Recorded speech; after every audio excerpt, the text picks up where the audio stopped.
Hello friends, आज हम बात करने वाले हैं क्रिश 4 मूवी की स्टोरी के बारे में। तो फ्रेंड्स चलिए कहानी शुरू करते हैं। और फ्रेंड्स कहानी शुरू होती है क्रिश, उसकी वाइफ प्रिया और उसका बेटा जिसका नाम रोहित रखा गया था। वो सब अपने शहर में शांति से रह रहे होते हैं, लेकिन तभी कंप्यूटर पर कुछ सिग्नल आने लगते हैं। फ्रेंड्स ये वही कंप्यूटर है जिसके ज़रिए रोहित के पापा एलियन से बातें करते थे।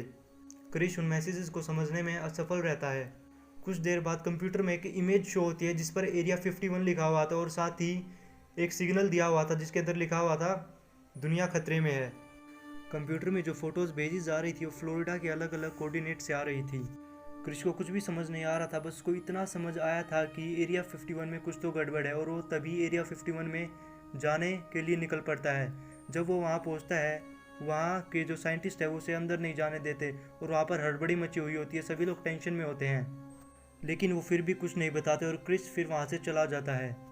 फ्रेंड्स एरिया 51 एक ऐसी जगह है जहाँ पर सीक्रेट एक्सपेरिमेंट्स किए जाते हैं। फ्रेंड्स फिर क्रिश वापस अपने घर आ जाता है और आते ही वह उस कंप्यूटर में देखता है और उसे कुछ और सिग्नल्स दिखाई देते हैं और साथ ही एक ही इमेज शो हो रही होती है जो कि बरमुडा ट्रायंगल की थी, और उसके साथ भी लिखा हुआ था कि दुनिया खतरे में है।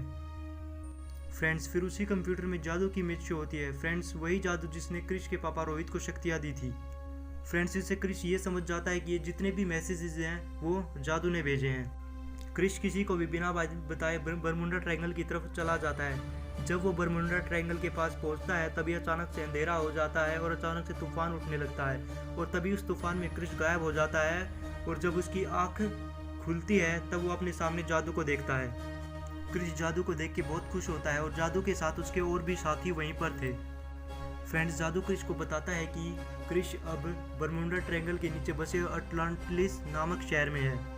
क्रिश जादू से उन सिग्नल्स के बारे में पूछता है। जादू पूरी बात बताना शुरू करता है। वो कहता है कि एरिया 51 के कुछ साइंटिस्ट एक अलग प्रजाति के एलियंस के साथ कांटेक्ट करते थे।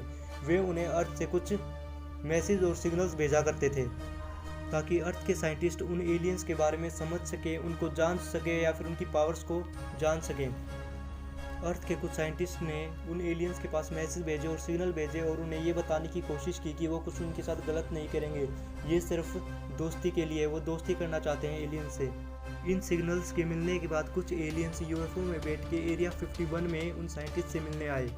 उन साइंटिस्ट को लगा कि ये एलियन बिल्कुल पावरफुल नहीं है, इसलिए उन्होंने उनको कैद कर लिया और उन पर एक्सपेरिमेंट्स किए, और उनको एक्सपेरिमेंट करते वक्त उन एलियंस की जान चली गई। जब बहुत दिनों तक वो एलियंस वापस अपने ग्रह पर नहीं पहुंचते तो वहाँ के जो एलियंस का जो किंग है उसे अर्थ के लोगों पर शक होने लगता है। उन्हें लगता है कि उन्होंने धोखा किया है उनके साथ, और ना ही अर्थ के लोग उनके पास कोई सिग्नल भेजते थे। बहुत दिनों तक अर्थ की तरफ से कोई सिग्नल ना मिलने पर एलियंस के किंग को यकीन हो गया कि उन्होंने उनके साथ धोखा किया है, और उन्होंने उनकी प्रजाति के एलियंस को जान से मार दिया होगा। जो एलियंस अर्थ पर साइंटिस्ट से बात करने गए थे एरिया 51 में, उनमें से एक किंग का भाई भी था, एलियंस के किंग का भाई। फिर वो एलियंस अर्थ पर हमला करने की प्लानिंग शुरू कर देते हैं। वो एलियंस पूरी अर्थ को तबाह करने की प्लानिंग करना शुरू कर देते हैं। तभी जादू वहाँ पहुँचता है और उस प्रजाति के एलियंस को समझाता है कि कुछ साइंटिस्ट की गलती पूरी अर्थ को नहीं मिलनी चाहिए। लेकिन एलियंस का किंग इस बात से गुस्सा हो जाता है क्योंकि जादू उन अर्थ वालों को सपोर्ट कर रहा था जिसने उसके भाई को मारा है। इसलिए वो एलियंस जादू और उसके साथियों को भी मारने की कोशिश करते हैं, लेकिन जादू और उसके साथी किसी तरह अपनी स्पेसशिप में बैठकर वहाँ से निकल आते हैं और बरमुडा ट्रायंगल के नीचे बसे अटलांटिस शहर में आकर छिप जाते हैं। और फिर जादू क्रिश से कहता है कि एलियंस किसी भी वक्त अर्थ पर हमला कर सकते हैं, अब तुम्हें दुनिया को बचाना होगा। फिर क्रिश बरमुडा ट्रायंगल से बाहर आ जाता है और वो सबसे पहले दुनिया की जितनी भी डिफेंसिव एजेंसीज हैं उन सबको इन्फॉर्म करता है और उन सबको बताता है कि एलियंस का धरती पर हमला होने वाला है और इस चीज़ को रोकने के लिए उन्हें तैयार रहना होगा। फिर क्रिश डॉक्टर वशीकरण के पास जाता है, और वही डॉक्टर वशीकरण जिन्होंने रोबोट चिट्ठी नामक रोबोट बनाया था, और क्रिश वशीकरण को एलियंस के हमले वाली पूरी बात बताता है और उनसे कहता है कि उसे दुनिया को बचाने के लिए चिट्ठी चाहिए। तभी वशीकरण हाँ कह देता है और चिट्ठी के अंदर कुछ और फीचर्स डालने लगता है जिसके ज़रिए चिट्ठी और पावरफुल हो जाए, और फिर वशीकरण चिट्ठी के अंदर कुछ नए फीचर्स डाल देता है जिससे वो और पावरफुल हो जाए, और उससे कुछ देर बाद ही एलियंस का झुंड वहाँ पर हमला कर देता है। फिर क्रिश और चिट्ठी उनसे फाइट करते हैं और एक धमाकेदार फाइट होती है, लेकिन एलियंस की जो संख्या है, उनकी सेना की संख्या है वो धीरे धीरे बढ़ने लगती है और वो दोनों चिट्ठी और क्रिश पर भारी पड़ने लगते हैं। वो सब एलियंस क्रिश और चिट्ठी को घायल कर देते हैं। लेकिन क्रिश को एक एलियन मारने ही वाले था, और जब वो मारने वाला था तभी अचानक से जीवन की एंट्री हो जाती है, और तभी वहाँ पर फ्लाइंग जेट भी आ पहुँचता है, और फिर और धमाकेदार फाइट होती है। फिर हमारे हीरोज उन एलियंस को मारने लगते हैं, धमाकेदार फाइट होती है। हमारे हीरोज उन एलियंस से बहुत देर तक फाइट करते रहते हैं, लेकिन वो ख़त्म होने का नाम ही नहीं लेते। उनकी संख्या लगातार बढ़ती जाती है, और उनकी बढ़ती संख्या को देखकर क्रिस कंफ्यूज होने लगता है। उसे समझ में नहीं आता कि वो अब दुनिया को कैसे बचाएगा। तभी जीवन को एक आइडिया आता है, और वो किसी तरह से प्रतीक को कांटेक्ट करता है, और प्रतीक से कहता है कि वो गेमिंग की दुनिया के जितने भी हीरो कैरेक्टर्स हैं उनको गेमिंग की दुनिया से बाहर निकाल दे। और तभी प्रतीक भी उन गेमिंग कैरेक्टर्स को गेमिंग की दुनिया से बाहर निकाल देता है, और कुछ फ्री गेमर्स को हायर करता है, जो प्रोफेशनल गेमर्स है, जैसे फ्री फायर पबजी में जो गेमर्स होते हैं उनको हायर करता है, ताकि वो इस दुनिया को बचा सके उनके कैरेक्टर्स को कंट्रोल करके।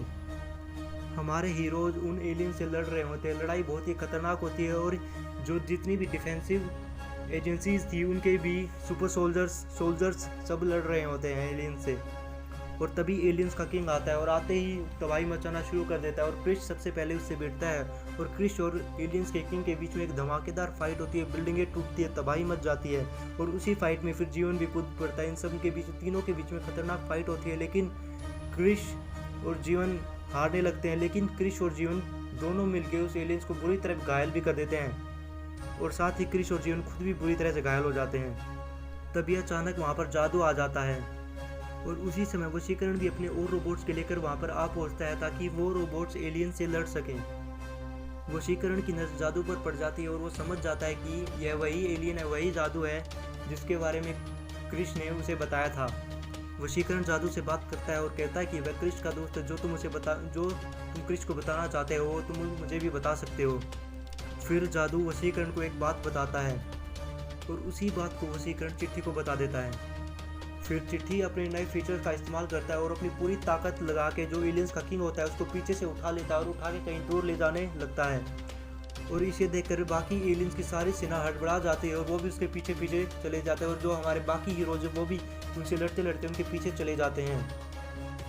चिट्ठी एलियंस के किंग को अंटार्कटिका ले जाता है, और वहाँ पर धमाकेदार फाइट होती है, उसको वहाँ पर पटक देता है, और एलियंस की सारी सेना भी अंटार्कटिका जा पहुँचती है। और साथ ही हमारे बाकी हीरोज फ्लाइंग जेट, क्रिश, जीवन भी वहाँ पर पहुँच जाते हैं, और वहाँ पर और धमाकेदार फाइट होती है। फ्रेंड्स, तभी चिट्ठी हमारे बाकी दूसरे हीरोज़ को इशारा करता है और कहता है कि वो सब ऊपर हवा में उड़ने लगी, और जितनी ऊपर जा सके वो उतनी ऊपर चले जाएं। और क्रिश, जीवन और फ्लाइंग जेट इस बात को समझ नहीं पाते कि वो ऐसा क्यों कह रहा है, लेकिन वो उसकी बात मानते हैं। वो हवा में ऊपर उड़ने लगते हैं, और जितनी ऊपर जा सकते हैं उतनी ऊपर जाने लगते हैं। और तभी नीचे अंटार्कटिका आइलैंड में जो एलियंस और जो चिट्ठी थी वहाँ पर फाइट हो रही होती है। अचानक से चिट्ठी में से एक धमाका होता है, और सारे एलियंस ख़त्म हो जाते हैं। फ्रेंड्स, मैं जानता हूँ कि आप सबके दिमाग में अभी कुछ सवाल होंगे जो आप उनसे पूछना चाहते हैं कि चिट्ठी के अंदर से अचानक से धमाका कैसे हुआ, जादू ने वशीकरण के कान में क्या कहा था, और वशीकरण ने चिट्ठी को क्या कहा था। फ्रेंड्स, जादू ने वशीकरण को कहा था कि जो एलियंस है ये माइनस टेम्परेचर में कम, इनकी जो ताकत है माइनस टेम्परेचर में एलियंस की वो कम होने लगती है। इसलिए जादू वशीकरण को कहता है कि वो इन एलियंस को किसी भी तरह किसी ऐसी जगह पर भेज दे जहाँ पर बर्फ़ हो। और यही बात वशीकरण चिट्ठी को कहता है, और उसे कहता है कि वो एलियंस के किंग को अंटार्कटिका ले जाए, और वहाँ पर बर्फ़ है और उसकी पावर वहाँ पर कम हो जाएगी। और साथ ही जब वो उन एलियंस के किंग को वहाँ पर ले जाएगा, उनकी पूरी सेना हड़बड़ा जाएगी, और साथ ही उनकी पूरी सेना भी वहाँ पर जाने लगेगी। और उसी समय वशीकरण चिट्ठी के अंदर एक एटम बम फिट कर देता है, जिसके ज़रिए उन एलियंस को एक साथ मारा जा सके। और वो चिट्ठी को कह देता है वशीकरण, पहले ही जब तुम इसका यूज़ करो, जब ये फटने वाला हो, उससे पहले तुम बाकी हीरोज़ को इशारा कर देना ताकि वो बच सकें और दुनिया भी बच सके।